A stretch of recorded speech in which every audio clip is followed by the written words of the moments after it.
Mayday, Mayday, Mayday. At 11:05 a.m., February 25th, 2010, we were anchored in Bahia Espiritu Santo, Mexico, on the yacht No Plans. When we heard this call, we responded immediately. We asked how many people were involved. We found out there were two, a man and his wife in their 60s. Their 30-foot catamaran sailing yacht had struck the reef and begun to sink quickly. They were okay for the moment in the life raft and had turned on their EPIRB, emergency position indicating radio beacon. We said that we would plot their position, try to relay their mayday call, because they were only talking on a handheld VHF radio, which has very limited range, come up with a rescue plan and maintain radio contact with them. When we plotted the position, we found they were 7 miles northeast from us with a very poorly charted reef in between us. We made several mayday calls on emergency radio channels in both Spanish and English to no avail. Then we called on the satellite telephone to the U.S. Coast Guard in Miami and gave them the information. Meanwhile, Allie's cat called back and said they had been able to reboard the sinking catamaran and launch their motorized dinghy and had transferred from the life raft into the dinghy. We gave them our position so they could motor to us. They had plenty of fuel, but it was rough outside and they'd have to head south to the reef opening to get to us.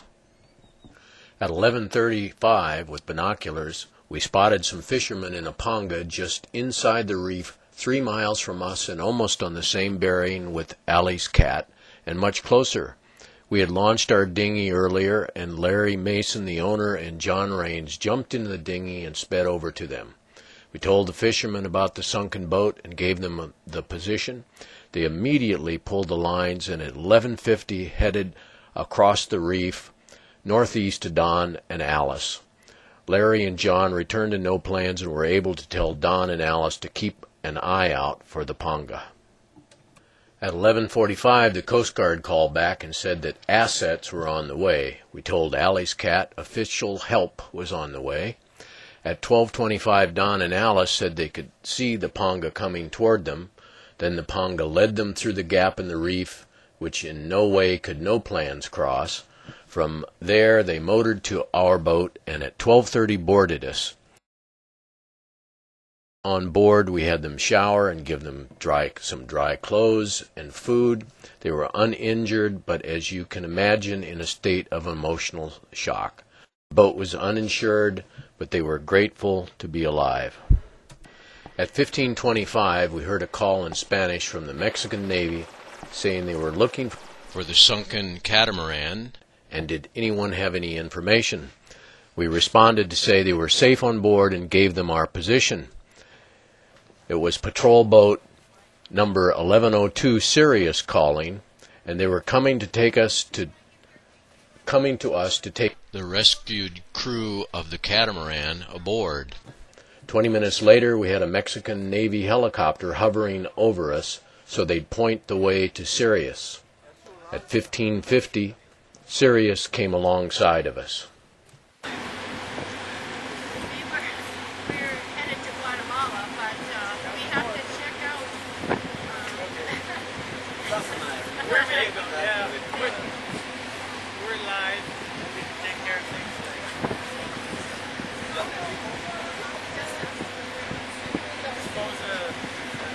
Their boat is, on the reef, upside down. Oh, good. Is it completely sunken down, or is it semi-floating? Okay.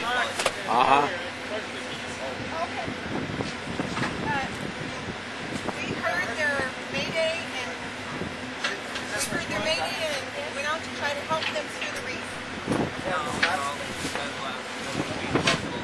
Well, what really helped is we saw some panga fishermen over here, and so they were right up in the corner, and I spoke with them, and they went out right away because they had seen the boat earlier, and they guided them back through the reef there. That's right.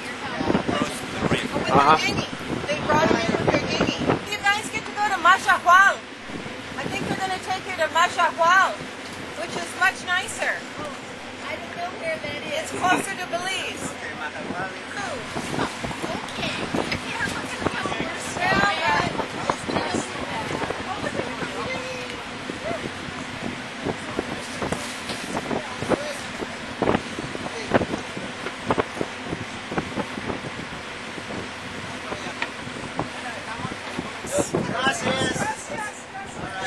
After 15 minutes alongside, Sirius departs from Machahual with the Emors on board.